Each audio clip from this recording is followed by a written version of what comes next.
Thanks. Check 1, 2. Ah, there we are. Another beautiful day. People, you know why I call this a beautiful day? It's because the ladies are in the house. After having fellas for so long, it's nice to have ladies. We actually had them last week. It was a beautiful episode last week. Nobody got to see it because of the technical difficulties that was happening because of the storm, right? So this week, we brought all the ladies back minus one. And so right now, unfortunately, one of our panel members, and I'm going to say cast members because these ladies are cast unto themselves. Unfortunately, she's got a little incident. She's at the hospital with her 2 sons. So you know what? We hope everything is all right. Send out our love and our prayers. Now that I've said that, I'm actually going to introduce us. Welcome to another edition of RTST, otherwise known as Real Talk, Straight Talk. I'm going to go start right there. The one whose name that I have so much difficulty with. People, fellas, always make sure you get a woman's name right. And so I'm going to try to say it in my best male voice, Ivodi. Oh, I was not expecting that. Yeah. Had a week to practice, people. Had a week to practice. Now you have to do mine with some flair as well. Of course. Okay. Tiffy reminds me of a flower, right? So, you know, ooh. Am I getting my points in, people? Yes. All right. Yes. Tiffia Smith Heman. That's Heman, right. right? Yep. Oh, I got everybody right. Yes. Ladies, welcome back to another edition of Real Talk, Straight Talk. You know, Ivodi is a regular, so she's, you know, we're sorry that Shabana isn't here. Yeah. She'll be back, hopefully, with us in the next few weeks. But one of the beautiful thing about this show, people, is what happened last week. And I'm always going to reference what happened last week. But I'm going to let the ladies do a little reprise. I'm going to let them give you snippets of what happened last week. I'm actually going to let them start the show. Ladies, take it away. I don't care who starts first. What happened last week? I don't know. Ivodi, why don't you start? So other than a lot of laughing, oh my goodness, it is a whole vibe over here. Yeah. So we had a lot of fun, but most importantly, we were able to get into a lot of great discussions. We talked about, even though the show was initially on homophobia, racism, and all that, we did speak about some sexism. We spoke about some, like a lot of different things that we weren't expecting to speak about, which makes sense because when we are speaking about these kind of issues, men and women perceive and experience these things in such different ways. We have different realities when it comes to this. So the conversation was very rich. I think so. Very rich. And I think on one point, because our brains all work differently, we all had our different opinions, but we didn't fight. which is important, right? So that was good. I think for me, it was a very rewarding conversation. And to anybody that ever wants to get into a podcast or has a podcast, if you have 3 women on the show, you got to know when to be quiet. That's why there's no fighting. I was smart enough to know when to be quiet and let them do, because if I put my 2 cents in, I was going to get, and you know, I don't like to be outnumbered, so. Well, you are. Yes. Right. And I'm going to take it and wear it gracefully. Good. Now, with respect to Shavana, she's not here, but I'm going to start with her topic first. I included it this week because before it was racism, homophobia, Islamophobia, and discrimination. And if we're going to talk about discrimination, it only made sense. And this is what having a female perspective, because we didn't actually add sexism to it. So for this week, and for, you know, because of last week, we added sexism to the titles. So I'm going to start right there, because I think that was the most sensitive topic that we touched on last week. And I'm going to have you ladies speak a little bit for us, Shavana, tonight. I don't think I'm qualified enough to, so I'm going to have you guys speak for her. Do we want to start? Well, where do you even start with something like this? I know last week Shabana spoke about it in the workplace. Yes. And personally for me, it's shown up a little bit different. It's shown up in community. When it comes to within the community, the roles that you play, when it comes to how you are able to just operate and be a part of society and what you are allowed to do. The African culture is very all about community. And so it's all about how you show up, you know, when you speak, what you wear, what you are allowed to achieve, you know, how you handle situations. And there's a lot of rules, standards, stereotypes when it comes to how women are supposed to plan their life. You know, I'm very ambitious, and I've had a lot of, I'll say, sexism just when it comes to being supported when it comes to doing certain things, whether it's trying to start a business and now being supported. So I'm like, am I not being supported because I am a young mom or a single mom, or am I not being supported because people actually genuinely don't want to support me? You know, I'm always having to question all of these things and question how do I show up, and for me, because I'm like, oh no, this doesn't matter. But because I'm a woman, I have to now actually take that in sometimes, especially when I'm going to spaces where this is well established. This whole idea of what women are allowed to do and stuff like that is well established. Now I have to be mindful and kind of work around that. And that's where kind of sexism kind of shows up for me, because I shouldn't have to work around men's ego. Well, we shouldn't have to. Right. We really shouldn't have to. It is funny. So as you all know, I am Jamaican. And so this is not something that is spoken about. And one of the things, it is good and it's also bad. I feel like one of the things here is that a name is attached to almost everything. And so though sexism was evident or practiced in Jamaica, I never saw it as sexism, right? So when I came to Canada, and through media, you learn about all these words and what they entail, I've put on a defense, and I'm not sure if that's good or it's bad. So immediately I begin to evaluate almost everything. Is this sexist? Are they saying this because I'm a woman? Or are they saying this because they think they're stronger and I'm weaker? So what it has done, this knowledge has done for me actually, is it has empowered me, which is I'm not sure if it's good. I know empowerment is good, right. But I think I go into every situation prepared and educated enough to say, I'm going to hit the nail on the head. I know exactly what's happening, and I'm going to call you out on it. Right. So, you know, last week after I listened to Shabana's experience, I felt terrible. At one point, I was sitting here and I'm like, okay, did you do anything about it? Yes. But I'm happy she got to that point, because I'm like, okay, now, if you had not done anything about it, that would make me feel right. So, you know, but I think a lot of people don't Tiffy, know how to address it. I'm just going to interrupt you for 1 minute. Yeah. Because you started talking about Shabana's experience. And I was going to get to that. And that's what I wanted you to get to. Yes. So before you go any further, we were privy to the experience. Yes. So I want you to share the experience with yes. Absolutely. And you know what? I might not do it as much justice because I haven't lived the experience. Yeah, but she spoke about it was more sexual harassment in the workplace, and it came in the form of her superior. And so having lived several of those experiences, she wasn't able to fight from within.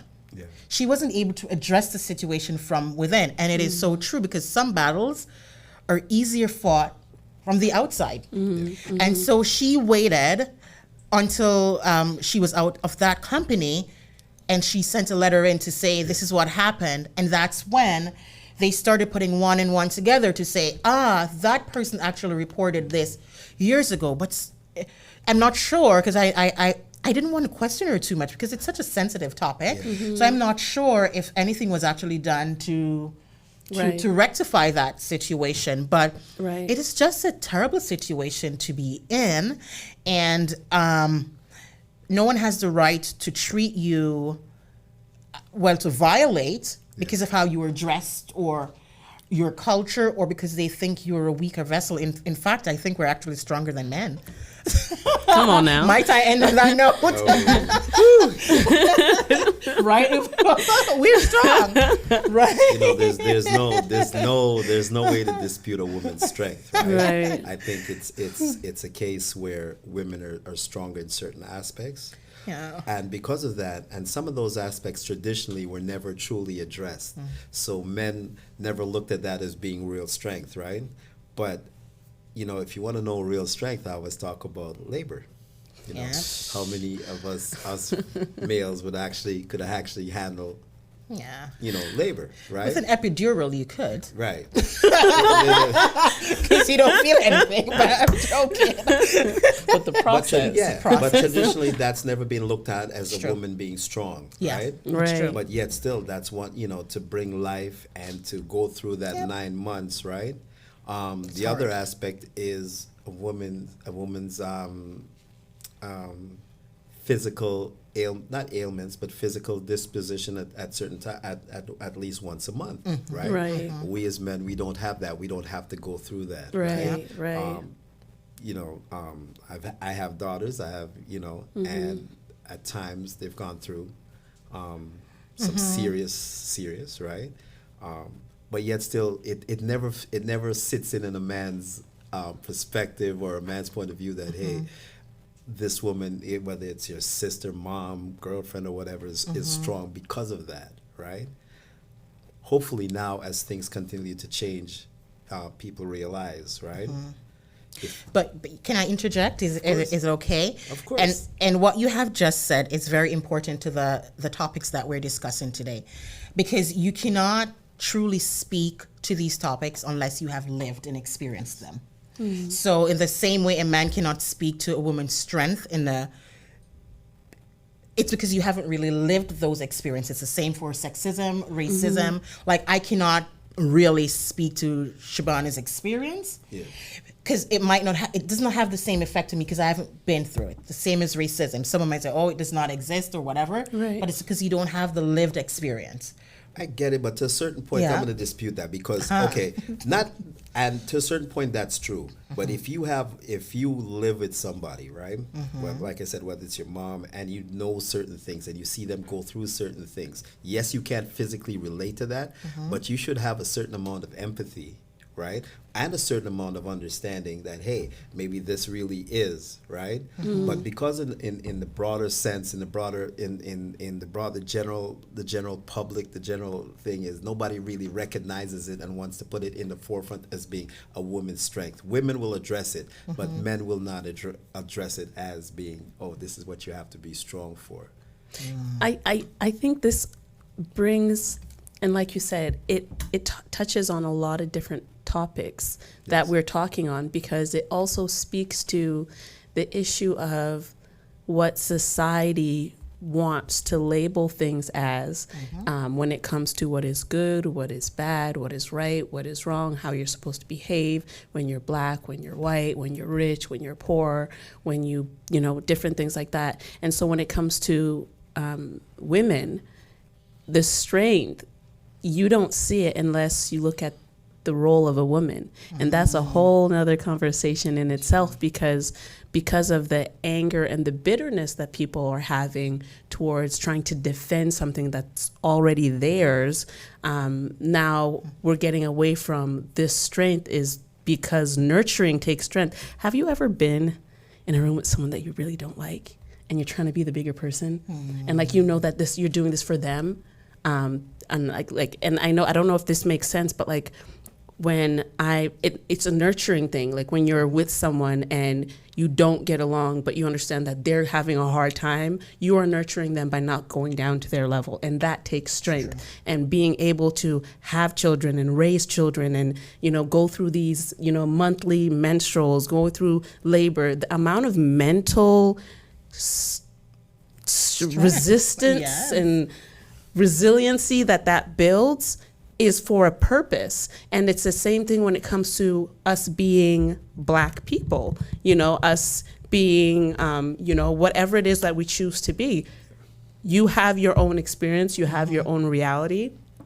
Excuse me, but being able to take that and individualize it, make it your own and not trying to force it on the world is a huge aspect of all of these issues. Yes. Because we're now here trying to talk about they're not supposed to do this, they're supposed to do that. How are you going to say that's what they're supposed to do? Just be you. Let's talk about how we need to evolve, how I need to evolve, and this conversation will help them understand and recognize where they need to evolve. And it's the same thing for men and women, that it's not about men telling women what women are supposed to do or women telling men what men are supposed to do, but just about, hey, this is my truth, this is my reality. Hopefully you can find yourself in that. Yeah, I agree. And you know what? I agree. Evodi, on the other hand, has done some videos. I remember watching one of her videos where she talked about just be yourself, right? She has these people, she has these videos, she does it from time to time, and I'm trying to get her to do them on our show and send them in because they're so motivational that I'd like to be able to put it out there, right? And it's from a woman's perspective, but it's not meant just for women, it's just meant for people. Right. Wow. Right? It's just meant for people. Now I'm gonna get back to the sexual. And before I get to that, in music, Shaggy, I'm going to quote Shaggy, has a song called Strength of a Woman. I'm going to ask every man out there to listen to that song. Okay. And for women that don't know it, listen to Shaggy's Strength of a Woman. Okay. I need to look it up. Yeah, I've never heard it. You never heard of it? No. Oh, it was a beautiful song, and he talks about the strength of a woman, right? And this is, as for those that don't know, Shaggy's a reggae and dancehall performer, toured, nominee, Grammy, I believe, is won a Grammy as well. Okay. I think everybody knows him for the biggest song that I think It wasn't me. It wasn't me. Okay, that's one of me, so I know that one. Right. But he is a well-rounded performer. And he actually did a song called Strength of. He did a song. He had an album that had a lot of music on it that was dedicated to the other side. Oh, right. That's good. And that's one of the songs that I've encountered that truly addressed the strength of a woman. I want to get back to Shabana for instance, and I think to really put into context what Shabana went through, I'm going to try to do it a little bit of justice, but basically she was working in a door-to-door sales capacity. Yes. Right? And at the end of the day, I think they went out, right? And her manager propositioned her, and it took a little bit for her for it to sink in, and she ended up going back to her hotel room, right? And I think the manager was put off because I believe that he came back and knocked, or the other assistant came back and knocked just to make sure everything was all right. But obviously it wasn't. But working in the environment that she worked in as being the only black person on, so she kind of let it go. And I believe one of the rules of the company that she was working for is that the anybody in a supervisory position was not supposed to be fraternizing, especially at a bar, because that's where they went to that night. It was a bar, right? They were not supposed to, but yet still there was a manager and I think the assistant that were actually with regular employees. And from what I'm understanding, there was quite a few female employees, and so who knows if they'd done this to, you know. Yeah. And then I think I addressed my own issues, and it made me look into things, and I think I apologized for things that I might have done in my past, and because it makes you look internally. And one of the things I remember saying is that I have daughters as well, Yeah. and makes you think. Colleen, I think one of the things, didn't mean to just interject like that, always. but I think one of the things she brought up through her experience too was that he did question whether or not she's a virgin. Yes. And that was just very forward, and presumptuous, if you should ask me. And like for me, it triggers a question: what's appropriate and what's not appropriate. Well, I'm not you. To ask. You know what I mean? Because do we have children watching this program? Right? And what if an adult says this to you? What if a boss says this to you? Right. What do you do? And I think it goes into that whole idea also of we don't educate, train, equip our girls as a society as a whole to deal with these kind of things. And so when you as soon as you see something like this happen, you don't address it head on. Yeah. And it takes intentional work to be able to teach your young women, even going on even to grown women, how to address these kind of situations. Because when you're programmed to respect a man, when you're programmed to not be perceived as feminine or aggressive, you're like, was he hitting on me? Oh, no. Oh, well, was that inappropriate? Oh, no, that wasn't inappropriate. You're second guessing what you're feeling. It feels wrong. And you know what, Evodi? I think sometimes, and people may disagree, we suffer from what's called inferior complex. So if a certain color or a certain person of a certain statue reaches out to us in her head, was he hitting on me? Right. We don't take it that is actually sexist or violating. Right. Because, oh my God, for that guy to reach out to me. Right. Until things start getting bad. Yes. Right. That's when we start thinking, oh, like 2 years ago, he did this. But we really don't know how to evaluate these things when they start to prevent them from getting Right. to where they go. And so that is really necessary. That is very necessary. You've touched on an explanation that a man can't.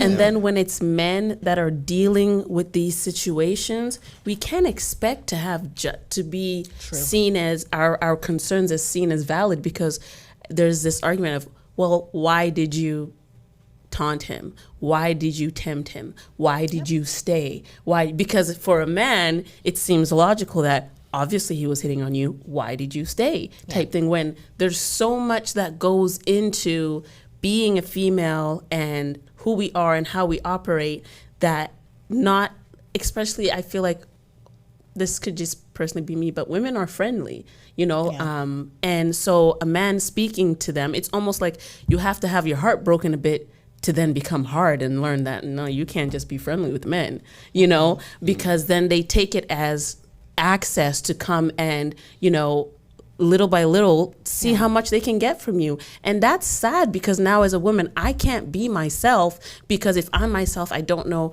if a man is going to take advantage of me. So now I constantly have to be, on the guard, exactly, because some men feel so entitled to women. Entitled to catcall, entitled to behave. I remember there was a guy in Toronto, I was walking the streets of Toronto, and he was trying to talk to me. And I just politely said, no, thank you, sorry. And I kept moving. And I remember one of my girls, she was like, don't stop for anybody. Don't talk to them. Just ignore them. I'm like, that's not very kind. At least reckon. He spit on me. He spit on me as if, how dare you? How dare you walk away from me? How dare you reject me? And I've seen men, like there's a video going around about this black guy that was trying to, talk to some girl and then pulled the gun out. There's just so, when she rejected him. Yeah. But there's so much entitlement. There's so much entitlement when it comes to men and what men feel like they have over women. That's insane.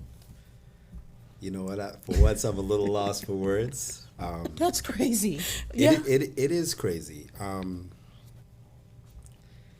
It's lost for words, lost for words, lost for words. And I'm not often lost for words, but And There's there so- is a lot to say. There is a lot to say, and that's only the work we talked about. The workplace, we talked about culture. Now, what about families?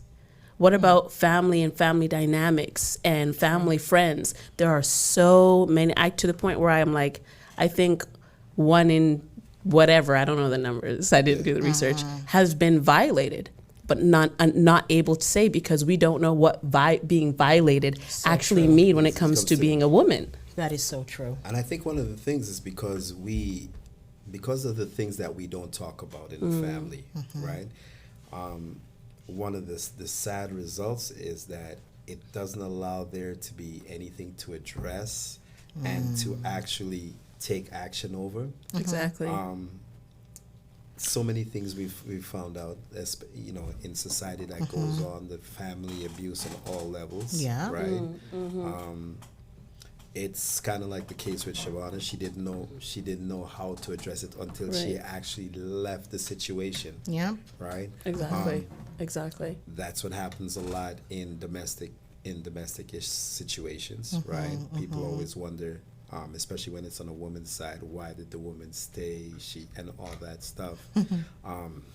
Self-esteem, all these things add to it. But and I'm going to talk about especially in the Black perspective and from the Caribbean perspective, and you have from African perspective. As much as men don't talk about mental illness, the women will not talk about things that happen to them. True. Right? Absolutely. And it's gotten so far that you would want to believe that because they went through, they would pass some information down to their daughters but they don't pass that information either up or down. Because it comes to a point where you're now beginning to believe a lie. Right. And that's exactly so Right. you're accepting these things as normal and okay. Exactly. That you never talk about it, and so it becomes cyclical. Your daughters go through the same thing unless they believe in advocacy and will advocate for themselves, right? But And how do you talk about something you've never talked about before and you've never seen anyone talk about it, and on top of that you were shamed and almost made to believe that you are not allowed to talk about that? There's risk in talking about it. Our community will disown you, shame you, if you talk about these things openly. it's I almost said I disagree because I remember getting into an argument with my mom. Like, I never argue with my mom. Yes. But my mom said, I don't know love. And that really triggered me. Because I'm like, okay, so you might not have experienced real love, but you know what love is because you know what you're missing. You know what's bothering you. So Not it is necessarily. yes, Because just because you know the absence of it doesn't mean you know the substance of what's supposed to be there. You just know the lack of it. The lack of it is not love. The lack of love doesn't automatically make love present. Okay, that's a good point, but somewhere there is an idea, but the fact that you know what you're not getting, I feel like you know what you need. But what I'm if you actually go the opposite direction and you still get it wrong? Meaning that I'm actually going to side with Evodia on this one, right? Really? What a surprise. The reason, hold on, hear me out before. And the reason I'm about to side with her is personal, right? Okay. I've always said that if I'm going to do this show and things come up and relate to me, I'm going to actually relate back and say, I grew up with my grandparents. My mom came to Canada. My father died before I was born. So my mom came and worked. My grandfather was older, and he had a stroke. The disconnect between the two of us, right, and especially going up in that time, it's so much more than the disconnect now.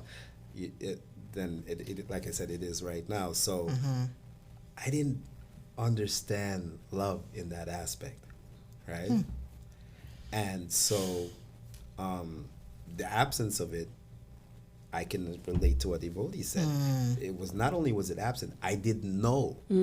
Okay, I can tell you, I didn't know. And you can say, well, you know you're missing something, but suppose you didn't know what you were missing because you never had it. I feel like, point taken, I feel like when you're of a certain age. Okay, so now we're going to break it down. Yes. Here. Okay. So when you're at a certain age, you are responsible to figure some things out for yourself. That's just because you're responsible. You know how many immature Really? grown people there are? Because listen. You are a product. Sometimes, believe it or not, people you are probably going to be mad at me No, for this. it's not being mad. I'm gonna go back to No. personal experience. Okay, hold if you don't know it, you have to come into a situation where it's this to truly recognize what it is. If you stay in a certain situation, right? If you stay in a certain situation, and regardless of what, if you don't get a chance to come out of that situation, you will never know. And so this is what I'm saying. We have a responsibility to break the cycle. You owe it to yourself to do that. Right. So, and that's what I meant when my mom said, I don't know love. I'm like, you need to stop there because there are resources out there to help But now you. that becomes judgment. That really becomes judgment. And I say that only because just because you have a responsibility, breaking down the word responsibility, your ability to respond to whatever's being asked of you, you still have to work that ability. You still have to, those are choices that people have to make. That is what life is all about. And for us to now say that you have to be at a certain place, then we wouldn't have prisons, we wouldn't have social workers, we wouldn't have all this that are working with people through life, in life. Yeah, sure, you're right. You're right when you say, of course it's your responsibility. Exactly. But doesn't change the fact that some people, you go from doing something wrong, realizing you're doing something wrong, learning to do it right. That's where you're going to access the resources. So I would hate to say, you gotta be in the have to be in the situation again, right? You have to be in a certain. And it depends. And also Getting now hot. I'm going to tell you something. You would never want to be my husband. No. I promise you. Yeah. You see, my husband. Yeah. If he ever does one thing, right, he's going to hear about it. Because I owe it to myself to make sure that I'm getting the treatment I deserve. So I'm that person. Here's the thing. Here's the thing. You're standing up for yourself and you're letting him know. Yes. Right. But not everybody is in that situation, and that's what I'm and that's what I'm going to. Right? Okay. Not everybody is in, and be thankful that you're in that Yes. situation. Also, not everybody is equipped with the same set of mentals, no matter how much we might want it to be. Oh gosh. Right? Yeah. No matter how much we might want it to be, it is not that. And which takes me to the point I made earlier. So of course I'm sensitive to all of these, but sometimes it is easier to fight from without. If you're in a situation where you really can't help yourself in that situation, right? And you're constantly being a victim of that situation. I'm going to say, okay, fine, common law relationship, your partner thinks you shouldn't do this, that, and that's sexist because, I don't sweep the floor. That's your job because you're a woman. You have, to me, you have a choice. I feel like this all... So I know, like, there's social, what's the word I'm looking for? Society dictates some things and culture dictates some things, but I feel like at the same time, you have the handle.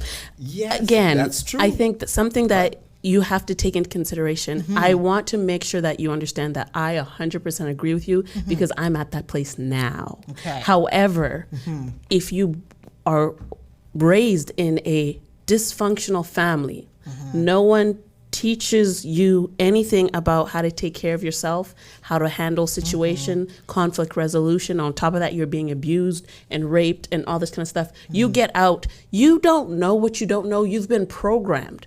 You have been programmed. what you're saying. Especially since like there's studies that show that children by the time that they're 7 years old, their program is set. You know, now going out into the world doesn't help because now there's music and now there's education that really isn't educating you. It's really just kind of you're memorizing and regurgitating, and not a lot of people are in this woke, awakened, healed, whole restored state to help you get there. And therefore, a lot of people are literally, so like sometimes I don't know if you watch the Truman Show. I'm like, sometimes when I'm around certain people, I feel like I'm in the Truman Show. Like I'm the only one that realizes that this is a movie.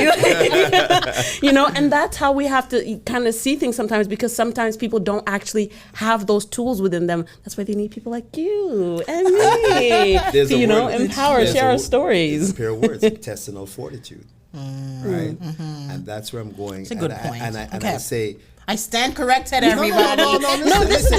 No, but I love. Yes, I would love to think that everybody has that kind of strength to be able to, right? Yes. It's a grace. If it was, there wouldn't be a need for the Me Too movement or anything like that. That's true. Right? But if you're able to stand up. Yes, no, I hear you. Yeah. But yet still it takes, and I'm to speak from experience, because you know what? I probably would have been lost had my daughter not been born. My first daughter is what bailed me out, and really truly bailed me out. Strength of a woman. Yeah, Power of a woman. It took.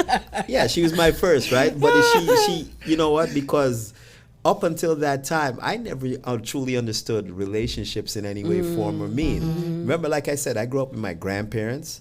By the time I got to Canada, I was mad at my mom. Imagine I saw my mom for the first time, and I was about 12 years old. Wow. That's the first time I saw my mom. 12 years old, right? Wow. About 12.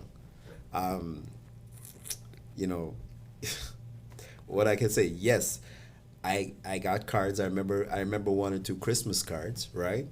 But it's hard to envision somebody that you haven't seen. Yeah. Or and you know what? I think she came once before. I'm pretty sure. But at that point, you got to understand, if she's coming, it's not going to be more than 2 weeks, right? So, and until that time, until a certain amount of time, I grew up with my grandparents. Once again, one had a stroke, and he, you know, my grandfather tried his best, right? But he was limited, right? So, and then there's a dynamics at play. Did they really want me, or was it a responsibility of theirs? Right. Right? So it set off all kinds of demons with it. And then on top that I was always been a shy kid. I was a shy kid. Right? So I turned inward. And when I say I turned inward, I really turned inward.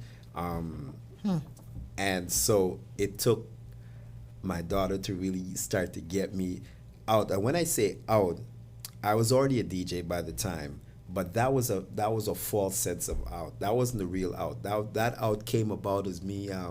I think, wow, all of a sudden I discovered the world when I became a DJ. I was like, oh wow, I discovered the world, right?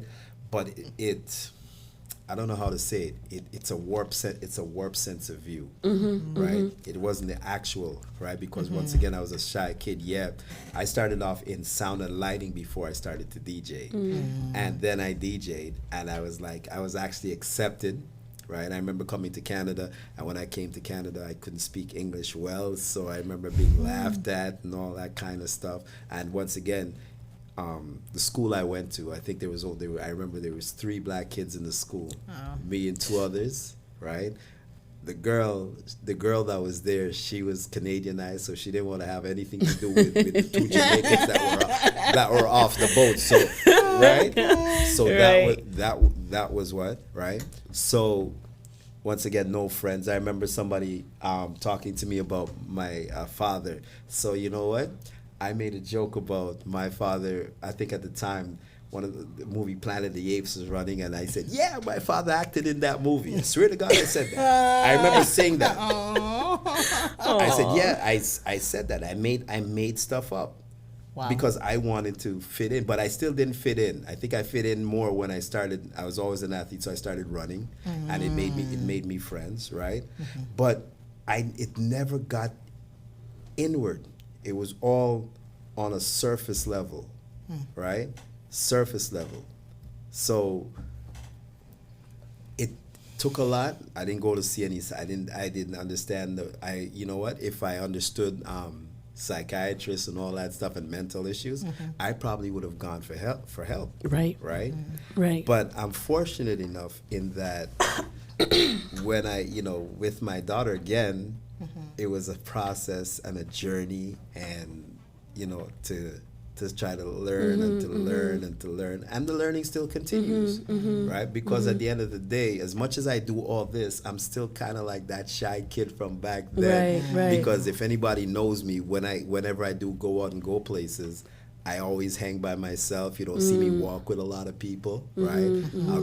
I'm still that person, but yes, I adapted to become a DJ, and I adapted to do things. Right. I relate to people well.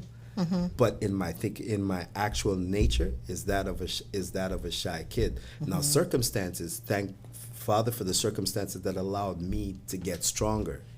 But for the many people that didn't have that motivational factor as well as the strength, right? You see what happens to them. That's why you see so much mental illness, there's so much things going on right now, and it's not because the resources weren't there. And that's why I say to you, it's not all about, it's not as simple as how you want it to be. Yes. And you're empowered. You can see your mind. You can see your mind. I'm fortunate to be sitting with two women that I truly believe the minds are just that. But it is not. It is not. If you take 10 people, It's true. you're gonna find 2 or 3 that are gonna drop off, 5 in the middle, and only 2 on that upper end that have that true mental capacity to dictate. Right. It's true. Right. So Colin, so I think people have experienced, and based on your mental capabilities, I don't think I said that properly, but depending on how you're viewing these things, you could become accepting, and so it feels normal for someone to say certain things to you and do certain things to you. Correct? Well, you have to define normal then, because that goes back to what you were saying about society telling us what is what. No one is normal, because everyone on some spectrum is dealing with something, going through something. When we come to the Western world, white people want to make us black people think there's something wrong with us because of how we live, how we speak, how we dress, our family dynamics. But then when they go over to China, people are going to try and get them to conform. So when it comes to, when you're saying it's normal, I don't want to judge, and someone gave a good definition of judging as classifying something as good, bad, right, or wrong. It really isn't our place to be able to say that, but to walk in your experience and do what you can, because then it takes you away from now wanting other people to change, and you be that change that you wish to see. So I don't know, because, hey, no, don't allow people to just, like, for example, I'm not very good at comforting people. Like people who are crying, I'm not a comforter. I don't know how to, it's okay, honey. I know some people are really good at, they have the gift of comforting. I see you as that person. No, I am a person that if you want to get up, come to me. I will make you feel like you can do anything. Man, should I share anybody's story? People. But when you're crying and down, a lot of people have said I'm very hard on them, only because I've been there. I've been in that hard place. And so for me, I think about, getting back up right again, getting back up. And so sometimes I can get in that judgment of, you can just get back up. I was there, but that's their journey. What can I do? When you're ready, call me. I'll come help you get up. Right. Don't call me when you're crying, though. I'm sorry. You know what? Looking back at Shabana's experience, yes. And I know we haven't even touched the other topics. We haven't even touched the other like last topics. week, it's a cycle. Do you think there are enough resources out there to help to educate people about? Not black people. You don't think so? Absolutely. Okay, resources, Absolutely. Accessible, definitely not. Because how it's worded, the spaces where you have to find this knowledge. True. And then afterwards, after going to get these resources, the environment you get put back into that isn't progressive to the healing or to the learning, to the overcoming what you've gone through. We haven't established that yet. We can barely talk about sexism and sexual abuse within the Black community. Yes. Now, if you get these resources, are you going to go now live with these resources? First of all, I'm going to say it starts with conversations like this. Right. It starts with conversations wherever you are. You don't have to watch Real Talk, Straight Talk to start your conversations. And some of these conversations do happen on a micro level. And I'm grateful for the ones that start on a micro level, but we have to take it, we have to encourage each other to talk on a macro level now. Yeah. Yes. Right? You can't expect change if you don't address it. True. And if we're not talking about it in a bigger picture, in a bigger sense, that it'll never be addressed. True. And as for the resources being there, yes, I'm going to say there's all kinds of things that are out there. But first, Accessibility. not only accessibility, it's like I'm going to use London as an example, and I'm going to use the health unit. The health unit realized that yes, resources are out there and blah blah blah, but until they actually came and addressed the Black community or whatever other communities that they needed to address, they weren't going to get their points across, right? True. But they've ran 1 million commercials, right? They've been saying it, it's out there, people know it, right? But we needed it to be catered to us, right? True. One, because we need to see people like us It's true. to deliver the message. So you can have all the resources there, but unless they're allocated properly, Correct. right, then the resources don't mean a thing. It's just a waste of resources, right? Yeah, it's And I biased. believe there's And you don't even see it as resources at that point. Right. You see it as a problem. You see it as, especially if it's not geared towards you, a resource is perspective, because a resource is an opportunity to get you from one thing to another. And so if you don't have, if you're not made up in your mind to even come out of something, if you don't feel like it's safe to come, like there's this thing that Tony Robbins says that it's either you, I don't know if I'm going to butcher this, but people move towards, is it more painful to stay in the situation, or is it more painful to, okay, scratch that, let me not, because I'm not going to say it like he said it, but just like in the sense where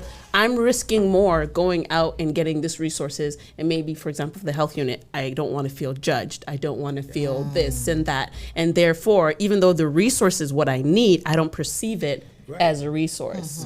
One, I'm not going again because Yeah. it wasn't designed to. It wasn't Exactly. designed for you, Exactly. right? It wasn't designed for you. It And was therefore, designed, yes. I'll even ask again, so are there resources for us? If they're not designed, it's kind of like that thing that says, if a tree falls in the forest and no one's there to hear it, doesn't make a sound. So if there's a whole bunch of resources that are not made for us, are there a lot of resources for us? You know what? And I'm going to go. Maybe I'm going to go a little bit further. There are resources that are out there.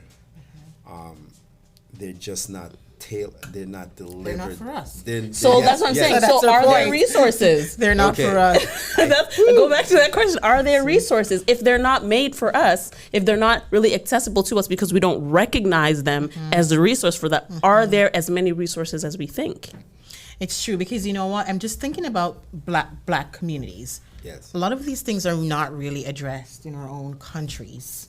Right. Let's be honest. Right. So it is really hard for us to come into a country, and I'm going to use this loosely, to open up to a group of people to whom we feel are our superior. Because sometimes we think that they're better than us because of what The media authority they promotes. have. Yeah. Exactly, right? So it's really going to be harder for us to come and say, oh, I need Exactly. the And help. you have to be vulnerable, It's right? true, exactly. Which means you have to Exactly. trust. So I don't think resources are out there for us, to be honest. Same here. I'm switching my opinion. I said there was a lot of resources. Now I'm saying, honestly, It's true. I don't feel like there are a lot of resources for us. Resources, sure, but not for us. It's true. That is, I agree. I absolutely agree with you. I agree. Now I've got my technical department looking at me and flashing all kinds of hand signs. So that means that it probably means that. No, I know. I was just getting warmed up, and we're We won't have them there next time, so we can just keep talking. right. Is that a deal? Deal or no deal? Oh my gosh! I'm joking. Now, I know. Right when we getting warmed up. No. for everybody on Real Talk, Straight Talk, these episodes will be on. Look us up on YouTube. There's a YouTube channel where the episodes will be stored at, and they're stored under Real Talk, Straight Talk. This episode will be up on Friday. This episode will also Don't miss it. Yes, this episode will also be repeated on I think tomorrow night. Tomorrow night at 7. This episode will be repeated. Then it goes to YouTube, where it'll be up on YouTube by Friday. Please subscribe. Go to the YouTube channel. Subscribe. The ladies are planning their own thing. They're gonna come back with their own podcast. Oh, yeah. You don't want to miss They're that. kicking me out. I don't mind being kicked out. I gotta say a very special shout out to our sponsors, Rhythm Movements out of Ottawa. Actually, the actual name is Rhythm Movements Community Association. They have a elderly program. They deal with youth programs and elderly programs, and they're in Ottawa, Ontario. Of course, the Ween Community Center here in London, Yes. Ontario, 717 Richmond Street. Big up yourself, we. And Yeah. you don't Right. know. Yeah. Look up the Ween Community Center on through all the social media. Same thing with right. Rhythm Movements. Our other sponsor is also out of Hamilton called Soul Kitchen Radio. Big up to John Kitchen, who's currently in Jamaica relaxing and doing all that stuff, but he does support. So big up to Soul Kitchen Radio. Big up to everybody from the EVOMM3 crew and all that. You know, much love to the camera guys, the tech guys. Oh man, And they're really handsome. Very. Yeah, you should see them. And of course, can't leave out the person that puts a lot of the behind of the work scenes. Lady Mish putting on all that behind the work scenes. We never see her on camera, but she puts in so much behind. Pastor Thomas, Pastor Charmaine, Pastor Kazadi. I'm surrounded by women and pastors. It's a good thing. You're in a good space. I'm in a very good space. Now, to everybody, I encourage you to talk your truths, talk. That's why it's called Real Talk, Straight Talk. I want you to talk among yourselves. You don't have to start here. We chose to start here because we want the community to be involved. In fact, we want the world to be involved, but we're encouraging everybody to talk. Next week, we're coming back with mental health. We have two doctors. I don't have the names. I'm apologizing right now. I think Dr. Otto, I believe Dr. Otto is going to be here next week. We have a practitioner out of Windsor coming aboard. Of course, Evode is going to be here, and I'm going to keep hoping I pronounce her name right, so I keep my bonus points. The ladies, I'm going to try to bring them back every 2 weeks, right? Yes. Hopefully, Shabana will be. Right. You promised. I remember. This has been another edition of Real Talk, Straight Talk. I want to thank everybody that's participated. Once again, check us out on YouTube. I'll see you next week. And this is what we call, is it a fade to black or is it like, Can we do the closing for you, the Real Talk, Straight Go Talk? right ahead. So this is another edition of, I'm going to say Real Talk, you're going to say Straight Talk. Ooh, How's that? okay. I'm just trying to get my voice on. Right. Go ahead, you say that part. Okay. No, I'm going to let you guys do it. Go ahead, Evody. This has been another edition of This has been another edition of Real Talk. Straight Talk. Join us next week. Bye. Bye-bye. Yeah. That was good, girl.